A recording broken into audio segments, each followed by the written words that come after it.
Okay. Hey guys, Andy Yen, spoken label, back in the house on a Sunday evening. Yes, we've had technical issues today already. This is the third attempt at trying to record it. Hopefully my guest will give me the thumbs up on the other side of the camera now. He can hear me okay before we start. Perfect. Okay, yeah. Now it's been a busy day today as well, but it's always busy. Now, it's always good to have a good poetry podcast in the evening. Now, kudos straight away to two dear friends of mine today, the lovely Charlotte Falconbridge and also lovely Caroline Burrows. Now, both of these ladies are dear friends of mine. I've known both for ages. Now, what they have in common, both of them, is they're both Jawbone poets. And Jawbone, ironically, is linked into the guest today. We've got Peter Roe, because Peter's effectively is one of the people that runs Jawbone. Now, Peter has been described as the following, and these have nothing to do with me, and I love all three of these. Like Pam Ayres, but a bloke. Like Kay Tempest, but less whiny. That stings, that one. And the Gandalf of poetry. Okay, Peter, take us back in time, mate. Oh, and you've got to tell me where that Kay Tempest one came from in a moment as well, 'cause that stinks.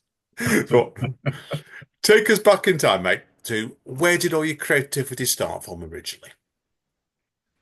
I think I've been creative my whole life. I did start writing poetry way back when I was a kid. Um, I'm on the autistic spectrum, and I have ADHD as well. And but one of the things that I used to find very hard was knowing what the rules for life were as a kid. And when I found out that there were rules for writing poetry, i.e., poetry form, um, I found that as a kid that limericks and haikus were a particular favorite of mine, and they sort of were what I did.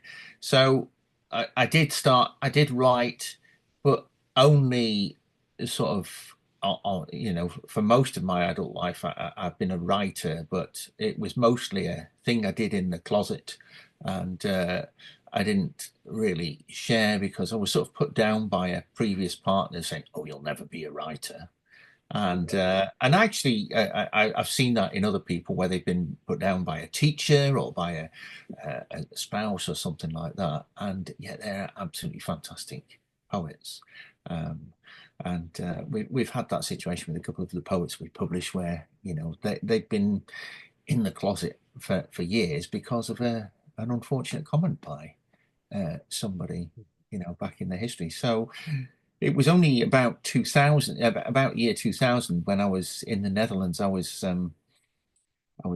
working for an American university in the Netherlands, and I was also studying a degree there. And one of my electives was poetry, and I found that the teacher or the professor was absolutely fantastic.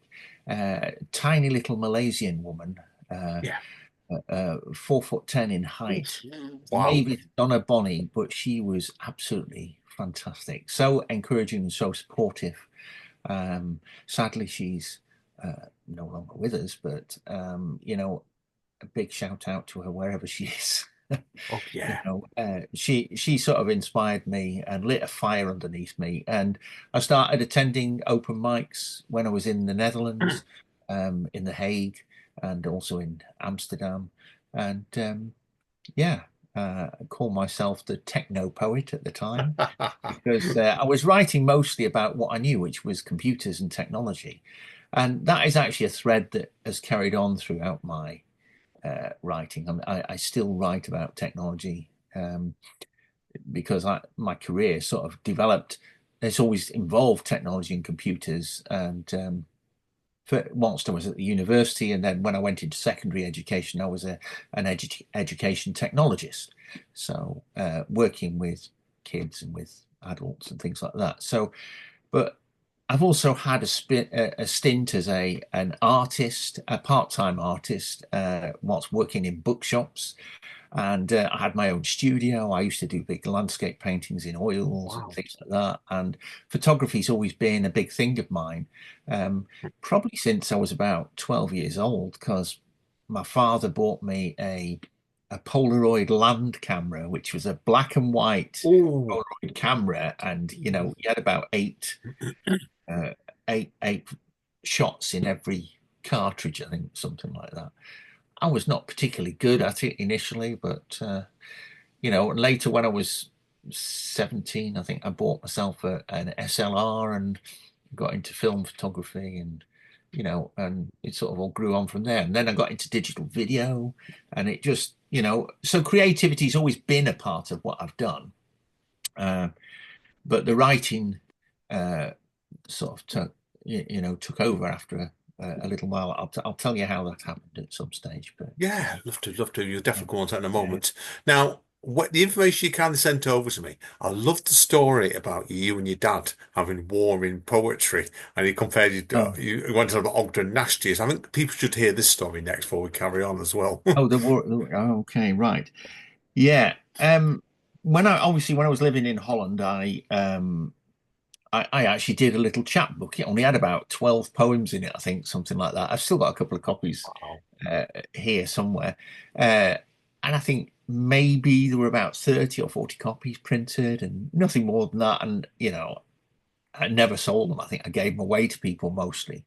And I took one home, um, gave one to my dad, and he said, "Hmm, I can write poetry." And so he did. He just got an emailing machine. This was 2000. He just got one of these Amstrad emailing machines.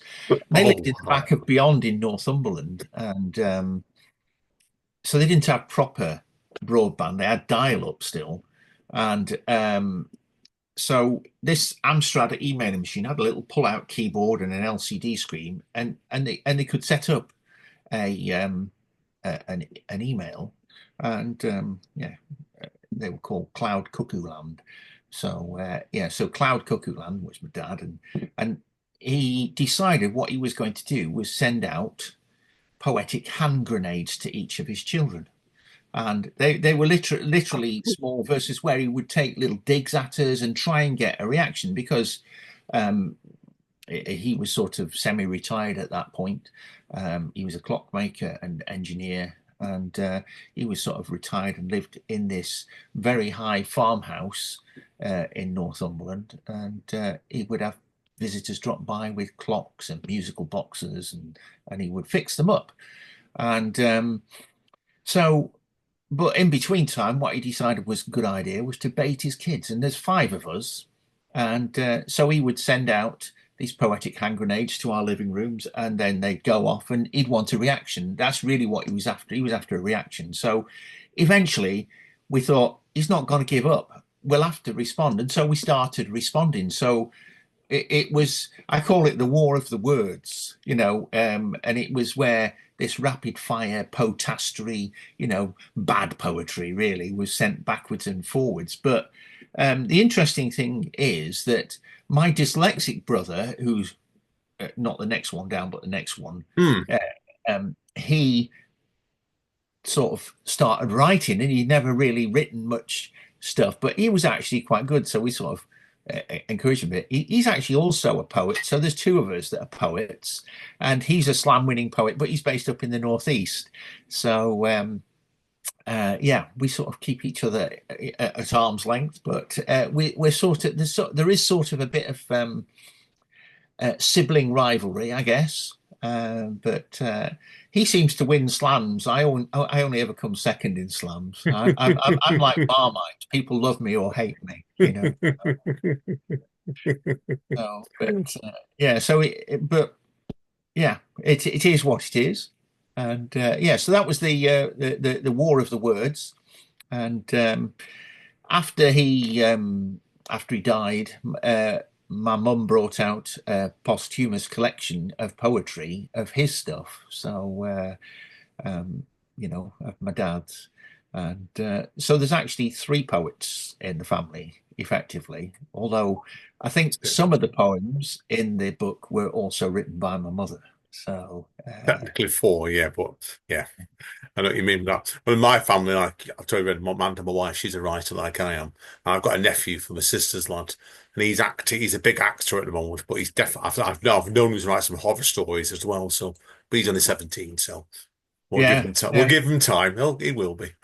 Well, I'm hoping one of my daughters might become a poet. She was quite good at junior school and things like that. She did some really passable verse, and yeah. But we'll see. She's pursuing cybersecurity at the moment, so I think that's a better avenue. It's going to pay her more money than being a poet. We don't. Yeah, that's true. That's for sure. I agree with you on that one straight away, Peter. Yeah. If only I could make a living off being a poet, I would have done years ago. But like you, I know exactly what you mean. Now, obviously, like I said before to you, we got talking originally through Charlotte to you published her second collection, The Warring Twenties, for yourself, really. So, and that was obviously with Jawbone. So Well, tell that's us her then. first, I should just say that's her first poetry collection. Yes, correct indeed. The other one was a biography that Yes, she indeed. self-published, which is about being on the autistic spectrum, called Good Two point. Life Yeah, Function, good point. and actually is an amazing book. Yeah. So, Oh God, yeah. mm, Which is when I first got chatting to her, what back in the 23, she sent me a copy over, and it was cracking me up. It was and making me cry sometimes in the same chapter. So yeah, brilliant yeah. book. Well, when I And first met her, it hadn't even come out. oh She yeah. was talking. She was talking about it, and yeah, she came along to um, a poets meetup which started during COVID, uh, Hmm. and which is every Monday morning, and that's run by a guy called Tim King out of Exeter. He also runs a real world event called Taking the Mic. So his Forsaking the Mic became a key point in my week, certainly during COVID, and continues to be so even now. So we're still all meeting up on a Monday morning at 11 a.m. And we swapped poems and stuff like that. And so that's where I first met Charlotte. And she came into the room and she was very nervous. And I said, wait, she says, oh, I might not do anything today. I'm autistic. I said, so am I, And then after that, that was the start of a friendship. And um, yeah, I've been encouraging her ever since. And yeah, I persuaded her to send one of her poems off to a competition, which was Nuclear Fuchsia, which is actually in her collection. And Yeah. Yeah. it was the thing between Barbie and Oppenheimer. And I thought it was an absolutely fantastic poem. I said, you should enter that in a competition. And she did. And she won.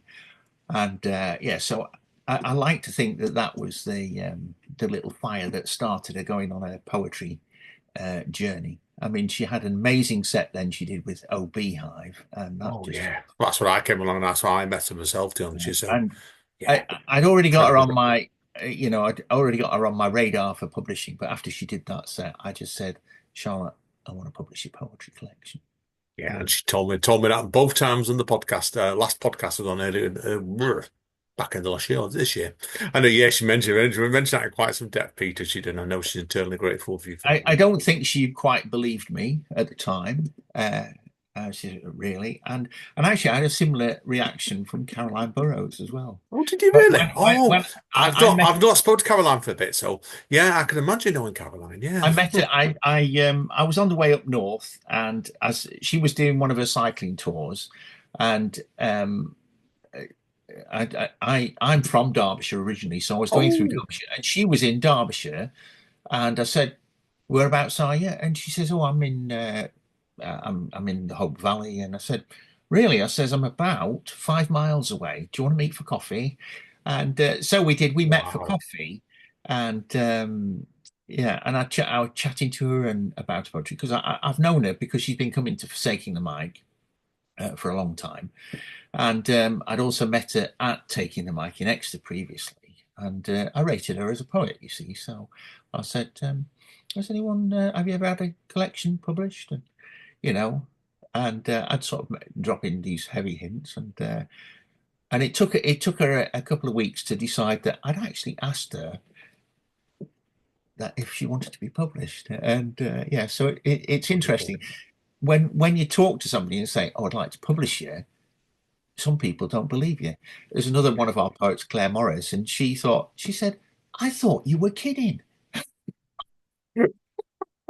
No. Quality, quality. It just shows you sometimes the people. I think sometimes it's the common myth, isn't it? If you get approached, you're thinking automatically the person's either kidding or they're actual, should we say, people you don't want to be published by. Well, So, I mean, at the end of the day, I am what I am. I'm yeah, of course, autistic, of and course. I'm very straight. I'm very straight talking. I'll say what I think, and I'll always give an honest opinion as well. So if I think somebody's a good poet, I'll say so. You Yeah, know, best way to be, but mate. I don't dress it up. I'll say. No, fair play to you, mate, straight away with that. Indeed. Now, obviously, tell us a bit more about the origins of Jawbone, since we've been talking about a couple of writers that I know that are on with Well, yourself. Jawbone itself came about because, well, originally there was three of us that were going to do a show together called Jawbone, and that was Tom Rogers and T. Francis and myself. And what we decided we'd do is publish a collection each alongside this. Um, in the meantime, T had some events happen in her life which meant she needed to change her situation, and uh, her daughter, who was also in publishing, printed her collection instead of doing it through through our Jawbone idea. And later, a little bit later, she moved to uh, Ireland and bought a croft out there with some land, and so she's now living a green ecological existence out there, and I can say it, living the life of Riley, I guess. That's a good way of putting it straight I away. can Yeah. say this because I have Irish roots, so I'm about three-quarters Irish. So. Well, I'm about a quarter Irish because my dad's mum was born in Dublin. His dad was born in Edinburgh. Which way around is it now? My mum was Cornwall. And her dad was Cardiff or something. So I know what you mean. I've got all kinds of roots as well. We're mostly Irish, although my gene test tells me that I'm about 60 something percent Irish British. I'm about 15 or 20% Viking, about 10% Norman, and then I've got a tiny little bit of Chinese, weirdly. So, My weirdest one is I've got some Indian in me. okay. I don't know where that's come from. Something like about Well, 0.22%, yeah. I mean, I think that this is the thing. I don't think there's anybody that is pure, what you would call pure uh, Celtic anymore, or pure Anglo-Saxon. I don't know. There probably No. is. Uh, I Uh, think I doubt. Britain has always been a great big melting pot. So Yeah, because that's for we've sure. been invaded time after time, So Yeah, um, agreed. If you look at the Viking side of it, like is I know when my dad's family came, they came up from like top end of what's it, northeast Scotland, and that's where the Vikings came from. I know straight away that's where they raided it, so that's why. But yeah, it's true. yeah, so Completely. we've gone off topic again, haven't we? Oh, don't worry about it. We need to go back because Yeah, we were talking about the origins of Jawbone. So that left me yeah. and Tom, and we decided we were doing a fringe show. That was the original idea, to do this Hmm. fringe, and so we did. We did about I think four different fringe four different fringe events, and with multiple shows, and it was just basically the two of us talking. We'd be just nattering, and then about stuff, and it would segue into a poem.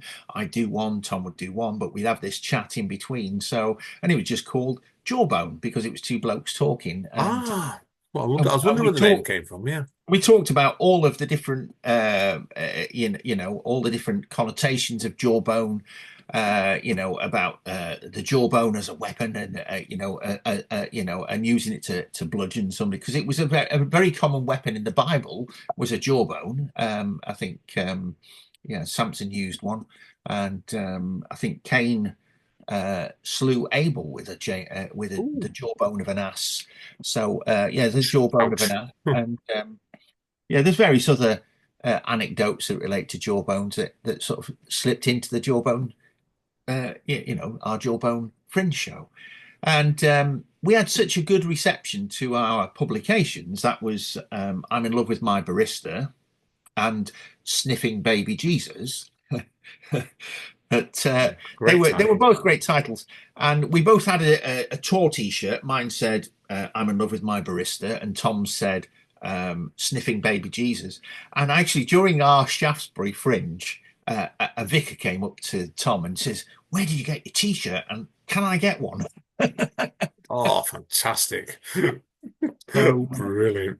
yeah, and it's all about babies smelling of biscuits and nappies. His Yeah. poem, and it's passing baby Jesus round and sniffing it, and then Oh, Joseph fantastic. gets a good sniff, and he goes, Oh, he says, excellent. "You need this baby needs its Excellent. nappy changing." So Oh, fantastic. Oh, brilliant, mate. Now, obviously, with Jawbone itself, then, obviously, I'm going to try and keep it more focused now because I will meander off, and I know I can guess you probably will as well. So, I know if people look on your website, obviously, you do quite a lot of bits and pieces. So, tell us first of all about the workshops, then, because I know you've announced several workshops over 2025, haven't you? yeah, well, we've been doing workshops for nearly, well, I think this might be the fourth year that or fifth year I've been doing workshops. So originally, I was doing them for other arts organizations. I did some during COVID Mm, online and then did a few others afterwards as well. But Jawbone proper, we've been doing our own workshops this is the third year of doing our own workshops. And originally we started out, we're doing them to get poets unstuck. And, we found a great location for doing them. And we have people coming time after time to do these workshops, so which is really good. We have 14 spaces on these workshops, and generally they're full. So it's very um, confirming to us that we're doing something right. And usually, what happens is um, I double up with another poet, either one of our own poets, one of our own Jawbone poets, or we'll bring somebody else in from outside, someone in the Southwest who I respect and everything else, and we'll do these workshops. And there's been such a good reception to them that I think we've sort of hit the nail on the head for this. yeah, I can see that. Look, when I look at the poets before, I knew one of them myself, Kezabel, because Oh, yeah. Kezabel's an unspoken label before, and she's fantastic. She mentors one of the poets I also mentor as well. So yeah, lovely, love Well, I Kezabel. first met Kezabel online actually during COVID when we were working on a project with Live Talk called Oh Siren yeah. Poets, and Mm, and we both had poems published in the collection, the Siren Poets collection, as part of that, and did fantastic. online. So it's great, and the poetry community I think really came together during COVID. I think there was a lot of people that were able to connect, and so many people that I've connected with. I would say probably half of our list came about because of the original meetings that we had during COVID online. And I've made so many friends through online Zooms as well. The same, Um, the same. I've gone on to meet in the real world, and yeah, it's been fantastic. Yeah, honestly, I think COVID had its massive disadvantages, but certainly you're right of it. It taught a lot of us how to use Zoom, and that's where this came from, really. Pod Spoken Label. It'd been running before that, and Skype and other things. But Zoom makes life so much. It's been a much more Yeah. smoother experience. I agree with you. Okay, thinking of yourself, of course. Still, tell us next about the Jawbone Journal. Oh, Jawbone Journal. That's an idea that Tom and I had way back at the very beginning. So it's been an idea we were kicking around to start to start a magazine or a literary journal, if you like. And it never seemed the timing wasn't quite right. We had COVID rear its head, and amongst other things, and other things started to take priority. We had somebody then start we say, "Oh, could you publish our book?" They liked what we'd done, and so I said, "Well, let's see a document." Because I didn't want to get into this idea of vanity publishing. We're not doing it. We're not doing it for money. We're not getting people to pay us to do this. Our model works a different way, which I won't bore you with at this point. But our poets aren't paying for a publication. So um, it meant that we got to had to see the document before we decided, and then we make a decision on whether to publish or not. And they have to be good. And I can say without word of a lie, everybody we've published, I'm very happy with their poems and their collections. And it really is important that we're not just a vanity publisher, because that I've seen that. I In the 1990s, I worked in bookshops. I ran a chain of 10 bookshops up in Macclesfield, Derbyshire, in, Cheshire, that sort of area. Um, and Yeah, we used to have sales reps bring books round and they'd show us stuff, and it's like, "No, thanks, that's not really a proper collection, a proper book." It's so that's always been something that I've insisted on. That we're only publishing poets, first of all, that I've seen perform. And that's the thing. Most of our poets, in fact, I would say all of our poets are performance poets. I've seen every single one of them perform, and there's been something about what they've done that has said to me, "Oh, publish these people." So Agreed. A good one. Good philosophy indeed, that one. I agree yeah. with you completely there. So did I answer your question there? Yeah, you did. Now, obviously, I know you do Jawbone Online now as well, don't you? As well, because I went down to, I think it was one last month, January one, was it? Oh, actually, I So, tell you what, we missed a bit. We were talking about Jawbone Journal, but I sidestepped it, didn't I? Somehow. you probably did actually, but yeah, Jawbone sorry, you did. Yeah, Journal yeah. Skip back. Yeah, sorry. is Yeah, finally we've got to the point where we are going to bring out a journal, and that's coming out this year. The first edition should be June/July. And I've got an editorial team, and we're currently working on the submission requirements for it. But we'll be accepting submissions in April, and submissions will be free. So yeah, so that's going to be the first edition of that. It will come out twice a year, and the idea is it will be a showcase for poets and writers, and it's just another platform for our people, or for our tribe, if you like, the poets and the writers, not exclusively for Jawbone people. It's for other people as well. It'll help us find new talents, and we're also going to be running a annual competition to publish somebody under Jawbone. That'll probably come in this. It'll probably be announced in the first edition, the Jawbone Journal of the Jawbone Journal, and then we'll announce the winner in the second edition of the Jawbone ooh, Journal. You see, ooh, so and they will get a full Jawbone collection. Uh, and become fantastic. part, and then they become part of the Jawbone Collective, and that's the thing. Everybody that is part of the Jawbone Collective, every creative member that we've published is a part of the collective, and also we have other people who we've already invited in, because we're going to be working towards collections for them as well. So we currently have 11 published authors and 12 published books. Uh, the reason there's a mismatch there is because I've had two published. Which, if people are Which eagle-eyed people, will soon notice we will be talking about these shortly, right? Indeed, So so. yeah, and then so any one that we're bringing in, hopefully we will be working ultimately towards publishing them, but that's subject to them having a good collection, because anything we put out there reflects on us as an organization as well. So Yeah. Agreed completely. Now we have got that bit covered now, so I don't get confused anymore. But yeah, brilliant. Okay, yeah. Backtrack to what I was going to ask you before then. Jawbone Online next then. That is a Zoom event that we do once a month. That goes out on the last Monday of every month. It's Now, tomorrow. Is that tomorrow this for February when we're it recording? absolutely is. Yeah, that's tomorrow. Yeah.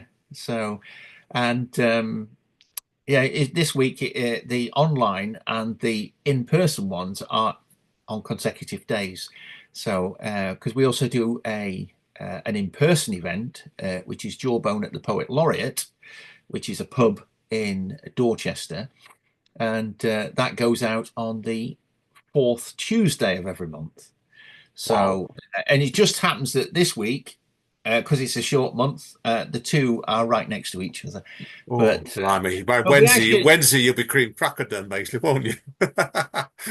yeah, I think I'm doing something on Wednesday as well. Oh, wow. Oh my good grief. Yes. So yeah, because I mean, as an arts organisation, we've got our finger in a lot of pies around West Dorset, and we're we're again because we're working with some of our future poets to do events, so we're going supporting them on Wednesday. So yeah. Fantastic. Brilliant stuff. Okay. Last thing I want to ask you about Jawbone directly anyway is Jawbone Radio now.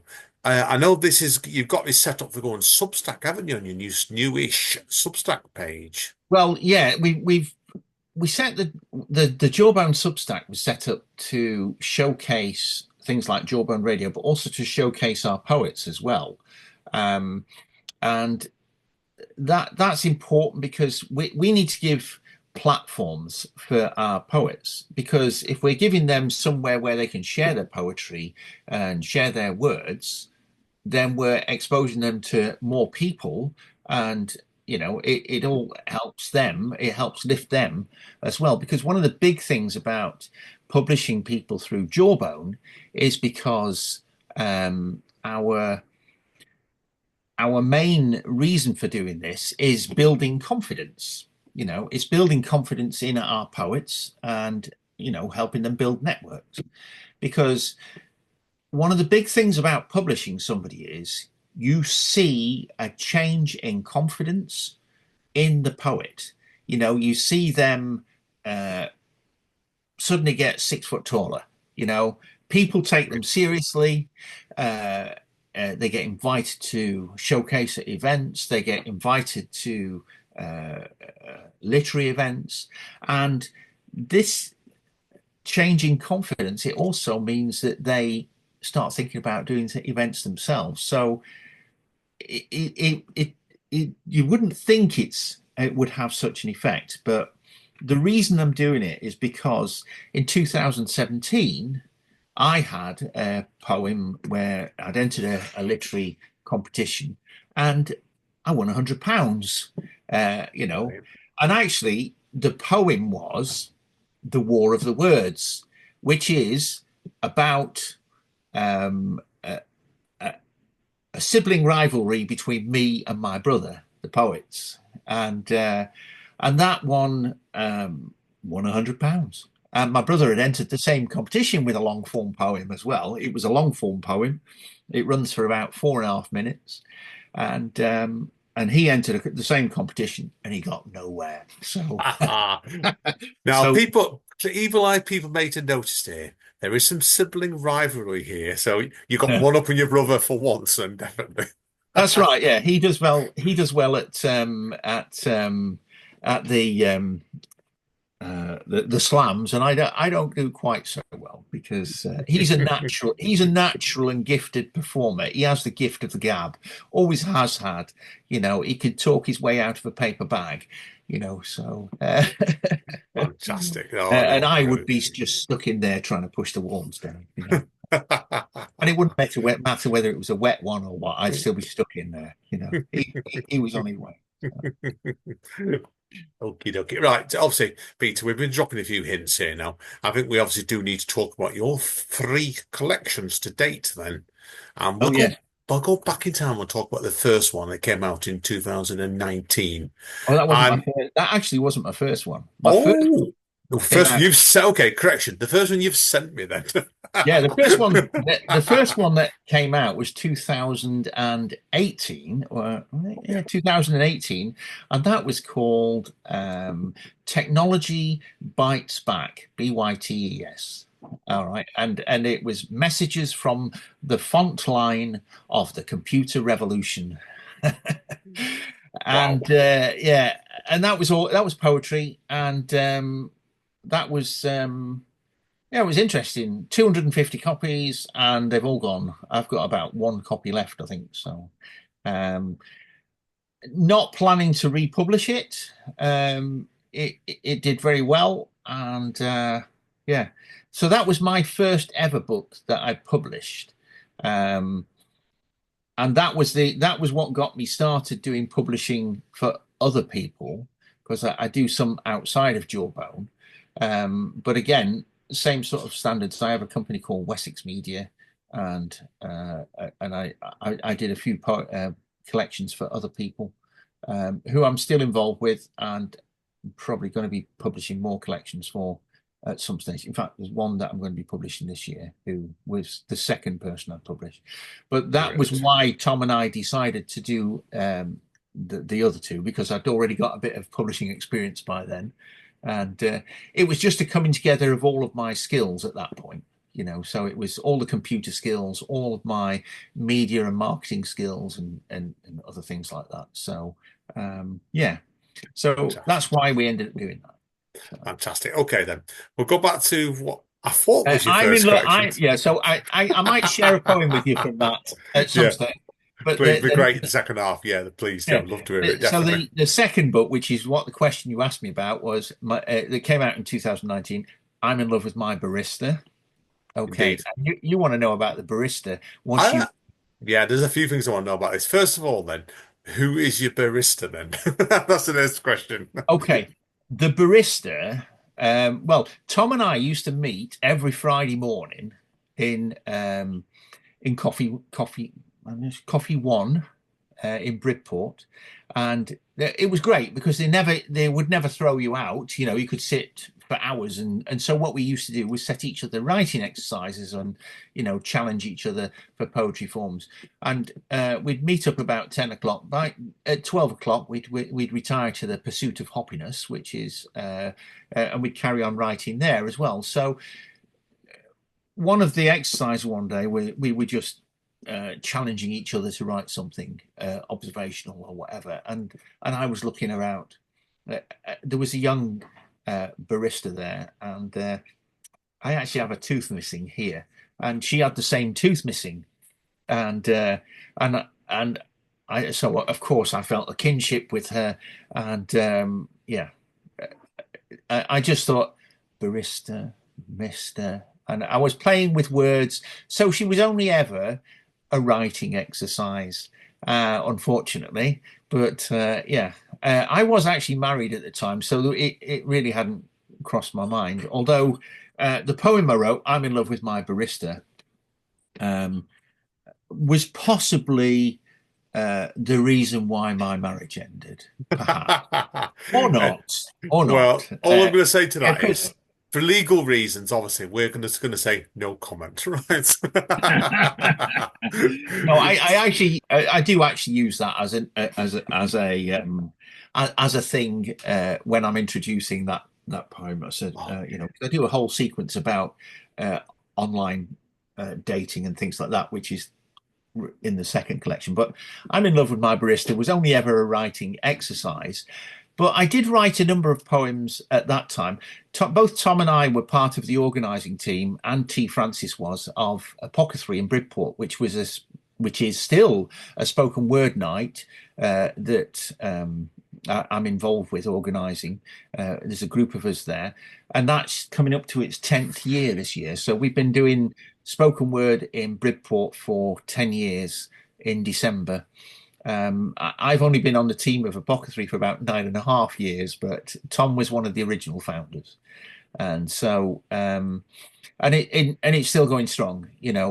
We're only every other month now because our original venue closed because of COVID, and we spent a little bit of time in the wilderness going from place to place. But finally, we found somewhere, and we meet every other month in Bridport. Um, but during COVID, what happened was I took Apothecary online, and I was doing Apothecary online, and I was the only one that was running it. But eventually, it segued into Jawbone Online, and then later, after COVID, we then had Jawbone at the Poet Laureate. I got a gig at Jawbone at the Poet Laureate, and we started doing that. We've been doing that nearly a year and a half now, and Wow. our audiences are around well, anywhere between 20 and 40 people, Good crowd. and Good crowd. yeah, which is quite good for a spoken word event. And we have singer-songwriters, we have poets and storytellers, and the same goes for the online Zoom as well. We have people come in, they read short stories or flash fiction. And have we had any singer-songwriters online? No. But we do have quite a lot of poets as well. And yeah. Fantastic. No, fair play. Fantastic. Now, Peter, I'm noticing the time here now. So what we're going to do, we'll wrap up on book one, and we'll have to stop the recording because I've got to make sure they upload. When people are wondering this, it only lets me upload a video for an hour on Instagram. Okay. So Cool. we'll wrap up book one, stop the recording, come straight back, people, on the part two. Then we will cover the other parts. Now, obviously, with book one, so we've got about 10 minutes spare here still. Um, where did the idea come from for the gluten-free edition? The The two. gluten-free, well, I'm a celiac. All right. Mm, The first edition was just a regular edition. The second printing, because it's now been reprinted, it's the third printing. So the second printing I called the lactose-free edition, and it had oh, a label on the brilliant, corner saying lactose-free. brilliant. The third printing, I called it the gluten-free edition because I'm a celiac. I had a life-changing accident in 2007. My knee exploded. I slipped in the mud at a festival, and I spent a number of years trying to get back to work, but they retired me at the end of 2010, said you'll never work again. So it was because I'd got a celiac disease, long-term undiagnosed, meant I'd got widespread osteoporosis. And yeah, so out of that came a few years in the wilderness. I spent 3 years feeling sorry for myself after having been retired. And then I started writing myself better. And that's how I came to be involved with Apothecary and another writers group in Bridport. And ultimately, it led to me creating um, I'm in Love with My Barista. And like I say, the gluten-free edition is because when we went to print the third printing, we changed printers, the actual printer, and we had 4 extra pages. So I put in, I think, 3 extra poems. The first one was called Just One Crumb. And then the other one, one of the other ones is right at the end of the book. And I think it's one you've already referenced. It's the one about the Peterloo massacre, Ah, yes, yes, yes, yes, which yes. is Because giving voice. yes, So, I want to. Should we talk about that next? 'Cause I want to talk about two poems particularly from this collection. Yeah, cool. because people obviously know in Manchester area and Peterloo means a lot to me because I've done a lot of research on that myself. So where did your interest from Peterloo come from? Well, I was actually born in Buxton in Derbyshire, so I lived in Mm, Chapel on the Frith when I was a kid, and Peterloo was a big part of our local history. We were told about Peterloo, so it's always been something that's been deep in my core. It's knowing about it, and it's something that I was very aware of. And then when I came down here, and I'm living in Dorset, you've got um, the Monmouth Rebellion down here, and you've heard of the hanging judge, Judge yeah, Jeffreys, yeah. and the revolution when it happened. They came ashore at Lyme Regis, and they blattered around the southwest with an army of farmers' boys and such.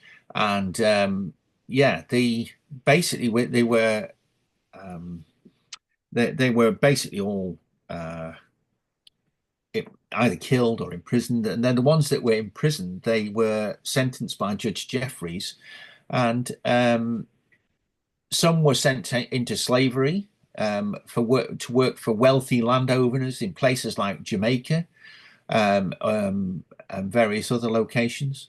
And the rest were put to death as an example, and they were hung, drawn, and quartered and placed around in trees in marketplaces and things like that around the southwest. And there is still, in this area, there is still a lot of anger, weirdly, about it. The southwest has always been a fairly rebellious area, and there's been various uprisings, and I've been researching these as part of a book before COVID.